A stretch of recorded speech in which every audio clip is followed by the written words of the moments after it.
नमस्कार दोस्तों, स्वागत है आप सभी का आपके अपने चैनल फैक्ट नॉलेज में।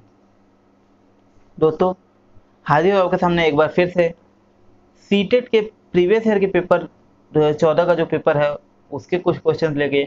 दोस्तों, हमने यानी आपने देखा कि हम लोगों ने चाइल्ड पेडागोजी के सारे क्वेश्चंस देख लिए हैं, 2 पार्ट में वीडियो आया था। इसके अलावा मैथ पेडागोजी के क्वेश्चन देख लिए थे, हिंदी पेडागोजी के क्वेश्चन देख लिए थे जो भी उसमें आया था। ठीक है, सीटेट के प्रीवियस ईयर के सारे क्वेश्चन देख लिए।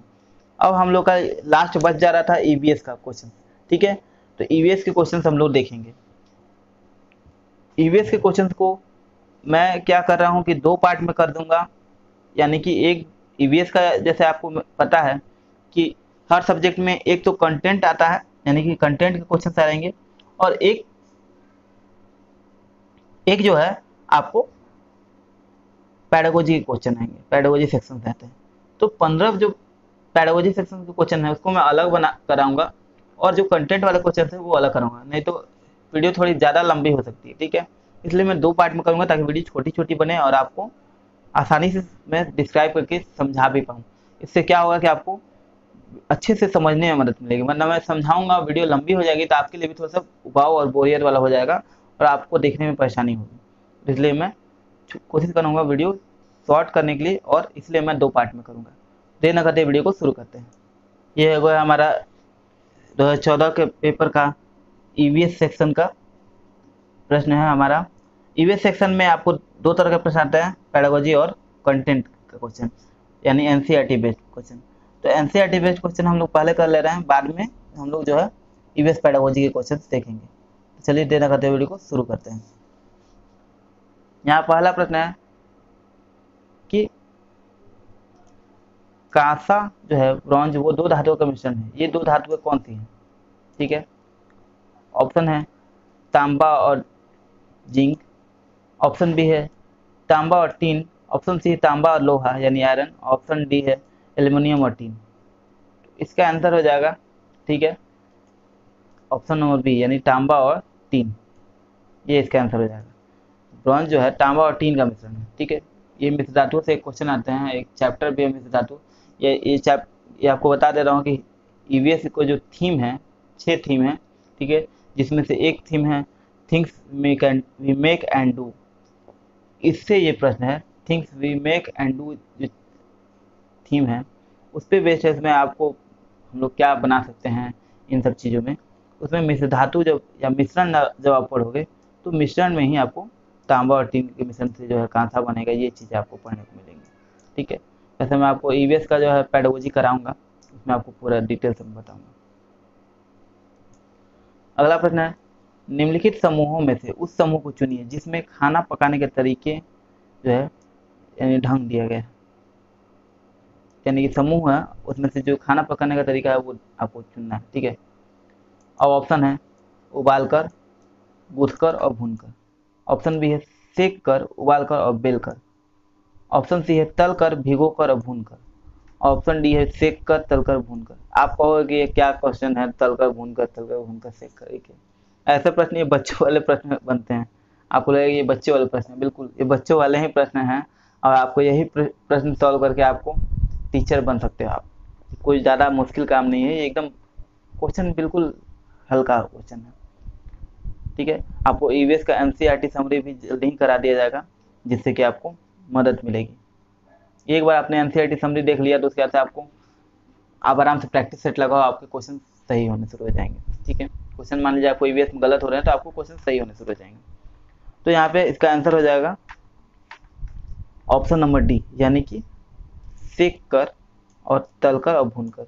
यानी कि खाना पकाने का ये तरीका सही है कि जो है पहले किसी हम लोग सेकते हैं, ठीक है, फिर तलते हैं और तब भूनते हैं, ये वाला जो है ये समूह सही है।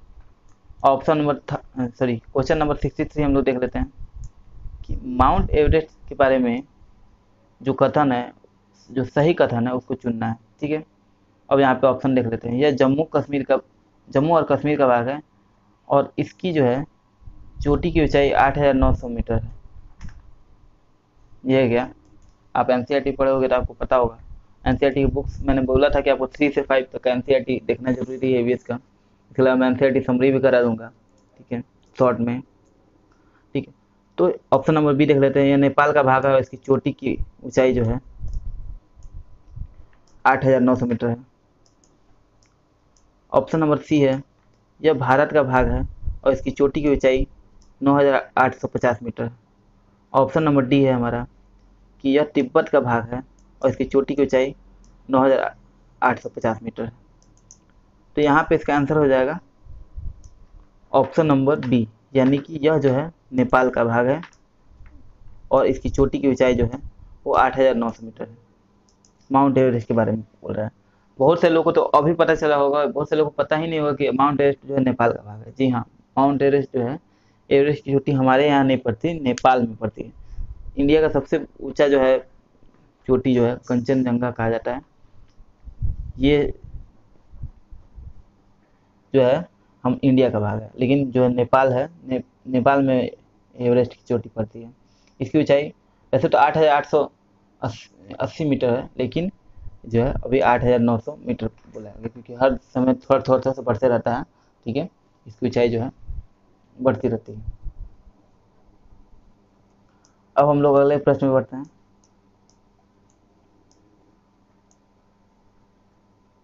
अगर इसकी जगह पे मान लीजिए कि ऑप्शन में 8,880 मीटर भी दिया है, ठीक है, यानी या फिर 8,800 मीटर भी दिया हुआ है, ठीक है, तो भी वो भी सही हो जाएगा।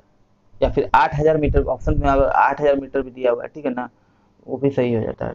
ठीक है, अगले प्रश्न में बढ़ते हैं।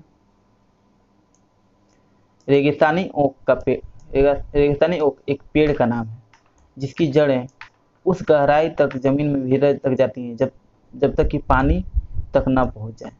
इस पेड़ की जड़ों की गहराई इस पेड़ की ऊंचाई की लगभग 30 गुनी है, 30 गुनी होती है। यह पेड़ कहाँ पाया जाता है? अब एनसीईआरटी समरी किया हो आपने, ठीक है, या फिर ना किया हो, आपने पढ़ा होगा अगर, ठीक है, तो आप जानते होंगे कि सबसे पहले तो आप रेगिस्तानी ओक एक पेड़ का नाम है, आप जान गए। और रेगिस्तानी ओक आप जान लिए, ठीक है, तो ये जो है आप कंफ्यूज करने के लिए राजस्थान दिया है, अबू धाबी दिया है, रूस दिया है, लेकिन आप अगर जानोगे तो ऑस्ट्रेलिया में भी रेगिस्तान पाया जाता है और रेगिस्तानी ओक है तो ऑस्ट्रेलिया में पाया जाता है। इसकी जड़ें जो है लंबी होती हैं। ठीक है, खेजड़ी का पेड़ रेगिस्तान में पाया जाता है। ठीक है, आपको कंफ्यूज करने के लिए ऐसा किया जाता है। एक ऐसा प्रश्न आपको सीटेट के हर ईयर के जो पेपर हैं उसमें आएगा, रेलगाड़ी से संबंधित यानी टाइम टेबल से संबंधित प्रश्न। क्यों? क्योंकि आपको देखिए ईवीएस का जो थीम है उसमें आपको टाइम के बारे में बताया गया। ईवीएस पेडागोजी में जब मैं कराऊंगा आपको, उसमें बताया गया है कि आपको टाइम देखने के लिए बच्चे को प्रोत्साहित करना कि रेलवे का टाइम टेबल दिखाना है, ताकि आप जो है बच्चा जो है रेलवे का टाइम टेबल देखना सीख सके, उसमें कॉन्सेप्ट विकसित हो सके ये सारी चीज़ों का। तो इससे संबंधित प्रश्न एक ना एक जरूर आता है और एक मैप से भी क्वेश्चन जरूर आएगा आपको, ये फिक्स है।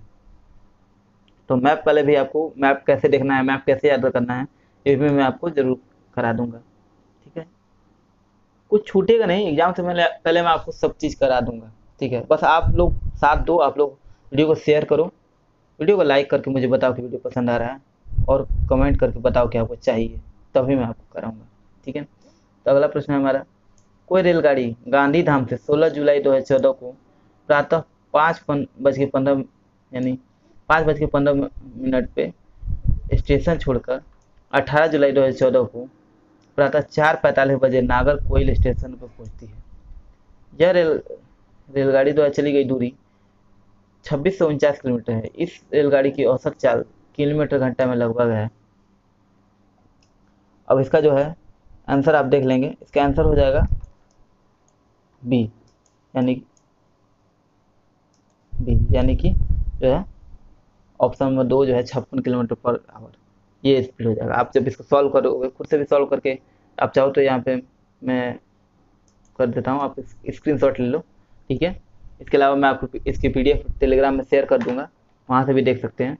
ठीक है, तो जब आप इसको सॉल्व करेंगे तो इसका आंसर 56 ही आएगा। ठीक है, ये ऐसा ही क्वेश्चन एकदम एग्जैक्टली यही क्वेश्चन लगभग पिछले साल के प्रश्न पत्र में भी आया था। ठीक है, अगले प्रश्न में पढ़ते हैं। बिहार राज्य के लोगों के लिए मधुमक्खी पालन शुरू करने की सबसे अच्छी अवधि कौन सी होती है? सबसे अच्छी अवधि कौन सी होती है? ऑप्शन है जनवरी से मार्च, ऑप्शन बी है अप्रैल से जून, ऑप्शन नंबर सी यानी थर्ड है जुलाई से सितंबर, ऑप्शन नंबर 4 है अक्टूबर से दिसंबर तक। तो इसका आंसर हो जाएगा ऑप्शन नंबर डी यानी अक्टूबर से जो है दिसंबर है। ये सही समय है बिहार राज्य के लोगों द्वारा अक्टूबर से दिसंबर तक का समय मधुमक्खी पालन शुरू करने का सबसे अच्छा समय है। अगला प्रश्न, मैंने बोला था खेजड़ी वाला, आपको बताया था, वो एक खेजड़ी से प्रश्न आ गया। खेजड़ी वृक्ष के बारे में सही कथनों को चुनिए। ऑप्शन ए है यह वृक्ष मुख्यतः रेगिस्तानी क्षेत्र में पाया जाता है, ऑप्शन बी है इसे अधिक जल की आवश्यकता नहीं होती, ऑप्शन सी है यह छायादार वृक्ष है, इसकी छाया में बच्चे खेलना पसंद करते हैं, ऑप्शन नंबर डी है यह अपने तने में जल एकत्र करता है और लोग पतले पाइप से इस जल को पीते हैं। यहाँ देख लेते हैं अब इन ऑप्शंस में कौन सा सही है, ए बी और सी, ठीक है, बी सी और डी, ऑप्शन नंबर थर्ड है ए सी और डी, ऑप्शन नंबर 4 है ए बी और डी। तो कौन सा सही है? ठीक है, इसमें से इसका आंसर हो जाएगा, देखिए इसका पूछ रहा है कि खेजड़ी के वृक्ष के बारे में कौन सा है। आप अगर खेजड़ी वृक्ष के बारे में पढ़े होगे, ठीक है, तो आपको पता होगा कि जो है डी यानी कि ए बी और डी सही हो जाएगा, डी ऑप्शन सही है, यानी कि यह मुख्यतः रेगिस्तानी क्षेत्र में पाया जाता है, बिल्कुल सही है। फिर इसी तरह से इसे अधिक जल की आवश्यकता नहीं होती, ये भी सही है। और डी यह अपने तने में जल एकत्रित कर लेता है, लोग पतले पाइप से जल को पीते हैं, ये भी सही है, यानी कि ए बी और डी ये बिल्कुल सही हो जाएगा आंसर। अगले प्रश्न में पढ़ते हैं। अगला प्रश्न है हमारा, हाथियों के विषय में नीचे दिए गए कौन सा कथन सही नहीं है? ऑप्शन ए है हाथी अपना अत्यधिक भार होने के कारण बहुत आराम करना पसंद करते हैं, ठीक है, ऑप्शन नंबर बी है कि जो 3 महीने के जो है हाथी जो है उसका जो है बच्चे का भार है 2 क्विंटल होता है, ठीक है, लगभग 2 क्विंटल होता है। ऑप्शन नंबर सी है वयस्क हाथी एक दिन में 2 क्विंटल से भी अधिक पत्ते और झाड़ियाँ खा लेते हैं। ऑप्शन नंबर डी है हाथी दिन में 8 से 10 घंटे सोते हैं। कौन सा कथन सही है ये पूछा है, तो इसमें भी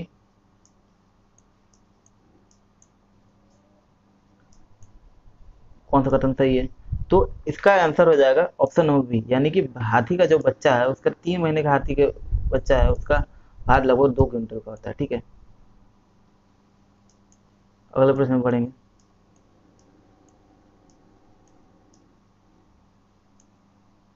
एक मिनट हाँ, अगले प्रश्न पे आ गए हम लोग। नीचे दिए गए पैराग्राफ पढ़िए जिसमें गांव के एक छात्र ने अपने घर के विषय में लिखा है। ये पढ़ना है, मैं गांव से आया हूँ, हमारे गांव में अत्यधिक वर्षा होती है, इसलिए हमारे घर जो है धरती से 10 से 12 फुट लगभग 3 से 3.5 मीटर ऊंचे बने होते हैं। इन्हें मजबूत बांस के खंभों पर बनाया जाता है। वे घर के अंदर से भी लकड़ी के बने होते हैं। जो घर होता है घर के अंदर से भी लकड़ी का बना होता है। ये गांव कहाँ होना चाहिए? अब आपको ये पूछ रहा है ऐसा टाइप का घर जो आप पढ़ोगे, ठीक है, ईवीएस, तो ईवीएस का बेस्ट है 6 थीम पे, इसमें आपको अलग अलग जगह पर कैसा घर बनाया जाता है ये भी बताया गया है। तो आपको ये पढ़ना कि कौन सा गांव में ऐसा टाइप का, आंध्र प्रदेश में, असम में, तमिलनाडु में और उत्तराखंड में। तो इसका आंसर हो जाएगा ऑप्शन नंबर बी, यानी कि आसाम में जो है, आसाम में ये ऐसा घर पाया जाता है, क्योंकि वहाँ पे बारिश बहुत ज़्यादा होती है, इसलिए बांस के खंभों पर बनाया जाता है 3.5 फुट ऊपर जो है ऊपर, ताकि पानी नीचे लग जाए तो घर खराब ना हो। और लकड़ी से बना होता है, ढलान वाला बना होता है, ताकि पानी आए तो गिर जाए नीचे, और नीचे से थोड़ा सा ऊपर उठा करके बनाया जाता है मजबूत बांस के खंभों पर, ठीक है। अगला प्रश्न है, ब्रेल लिपि में मोटे कागज पर उभरे हुए बिंदु बने होते हैं, ठीक है। यह लिपि आधारित है 4 बिंदु पर, ऑप्शन बी है 6 बिंदु पर, ऑप्शन सी है 8 बिंदु पर, ऑप्शन डी है 10 बिंदु पर। ब्रेल लिपि के बारे में पढ़ना है आपको, शायद आपको पता भी हो कि जो है ब्रेल लिपि का आविष्कार लुई ब्रेल ने किया, छोटे में ही उनकी आँख खराब हो गई थी इत्यादि वगैरह। तो ये कितने बिंदु पर आधारित होता है? तो इसका आंसर हो जाएगा ऑप्शन नंबर बी, यानी कि 6 बिंदु पर आधारित होता है। 6 बिंदु से ही जो है अक्षर लिखे जाते हैं, 6 डॉट मिलाकर कागज पे उभरा होता है 6 डॉट, उसी से अक्षर बनता है। अगला प्रश्न है, निम्नलिखित पक्षी में से कौन सा काफी हद तक अपनी गर्दन को पीछे घुमा सकता है? ठीक है, ऑप्शन देख लेते हैं यहाँ पे।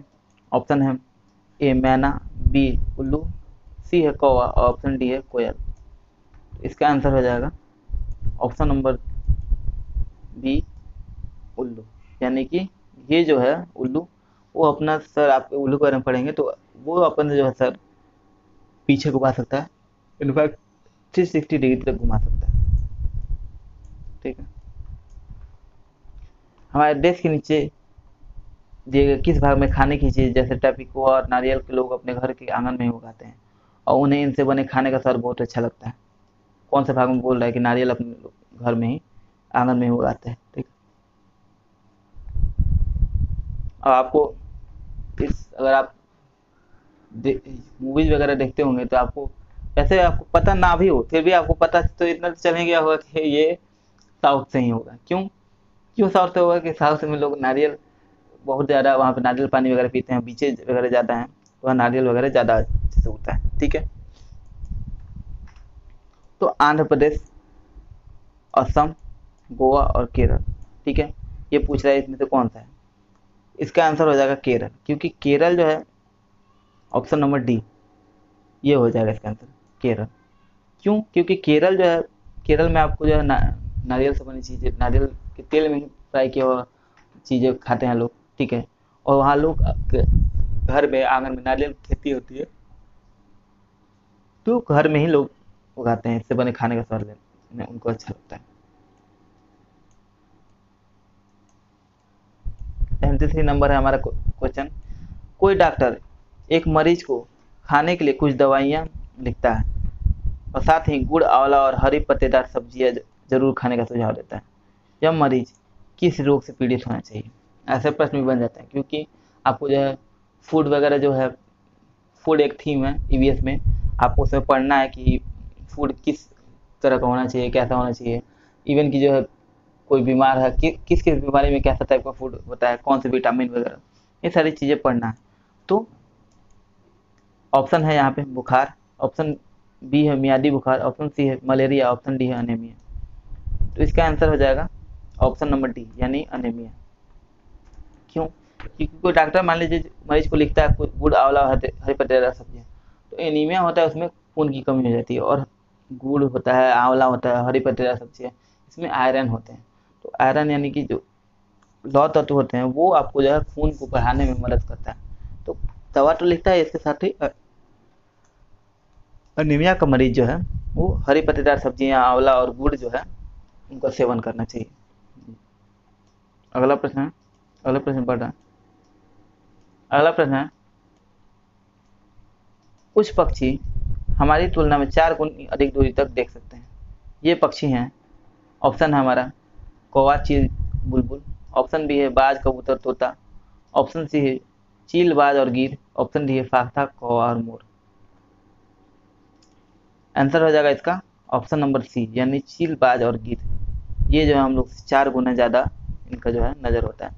ये बहुत दूर से ही देख लेते हैं चीज़ों को, छोटी छोटी चीज़ों को, उनको दूर से ही झपट्टा मारकर उठा कर लेके जाते हैं। इसके बारे में आपको पढ़ना है बाकायदा। आप जब ईवीएस के आपको एनसीईआरटी समरी कराया जाएगा, फिर एनसीईआरटी का बुक पढ़ रहे हो, 65 पीवी एनसीईआरटी का, उसमें भी दिया हुआ है, अच्छे से आप पढ़ के समझ सकते हो। आज का हमारा लास्ट प्रश्न है कंटेंट वाला, क्योंकि मैप से प्रश्न आपको मैंने बोला था कि मैप से प्रश्न आते ही आते हैं।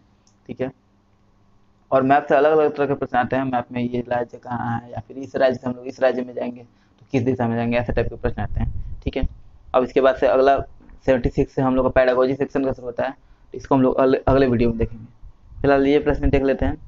कि जो है भारत के मानचित्र में दिल्ली की स्थिति के सापेक्ष हिमाचल प्रदेश की राजधानी शिमला और मध्य प्रदेश की राजधानी भोपाल क्रमशः स्थित है। दिल्ली के कौन से साइड में स्थित है? शिमला और जो है भोपाल। तो ऑप्शन है उत्तर पूर्व और पश्चिम, उत्तर पश्चिम में। ऑप्शन बी है दक्षिण पश्चिम और दक्षिण पूर्व में। ऑप्शन सी है उत्तर और दक्षिण में। ऑप्शन डी है दक्षिण पूर्व और उत्तर पश्चिम में। ठीक है, इसका जो है आंसर हो जाएगा ऑप्शन नंबर सी, यानी कि उत्तर और दक्षिण में। ठीक है, उत्तर और दक्षिण में है ये जो है स्थित है। तो इसी के साथ हमारा वीडियो समाप्त होता है, क्वेश्चन समाप्त होते हैं। मिलते हैं अगली वीडियो में, तब तक के लिए इजाज़त दीजिए। लेकिन उससे पहले वीडियो को लाइक कीजिए और चैनल को अगर सब्सक्राइब नहीं किया तो सब्सक्राइब कीजिए। वीडियो को शेयर जरूर कीजिए, कम से कम आपके ये वीडियो कम से कम आप अपने लिस्ट में व्हाट्सएप पे, फेसबुक पे 2 लोगों को जरूर शेयर कीजिए। ठीक है, और वीडियो को जितना ज़्यादा आप लोग देखेंगे उतना ही अच्छा होगा। कोशिश करूँगा मैं आपसे कि अगली बार से जो मैं अगला पेपर कराऊँगा, इसका पेडागोजी सेक्शन वाले क्वेश्चन कराने के बाद अगले ईयर का जो मैं पेपर कराऊँगा, उसमें जब ईवीएस का जो मैं प्रश्न कराऊँगा, तो जब ये मैप वाले प्रश्न है उसको मैं मैप ले करके समझाने की कोशिश करूँ, ताकि आपको वो क्वेश्चन और अच्छे से समझ में आए। जैसे मैं यहाँ पे करा रहा हूँ कि दिल्ली के सापेक्ष शिमला और भोपाल की स्थिति कहाँ है, तो उत्तर दक्षिण में। तो मैं आपको दिखाऊंगा कि हाँ उत्तर में है ये शिमला दिल्ली से, और दक्षिण में जो है भोपाल है। ये चीज़ें आपको मैं करके दिखाऊंगा दिल्ली के सापेक्ष। ठीक है, तो मिलते हैं अगले वीडियो में, तब तक ले इजाज़त दीजिए। नमस्कार, जय हिंद, वंदे मातरम।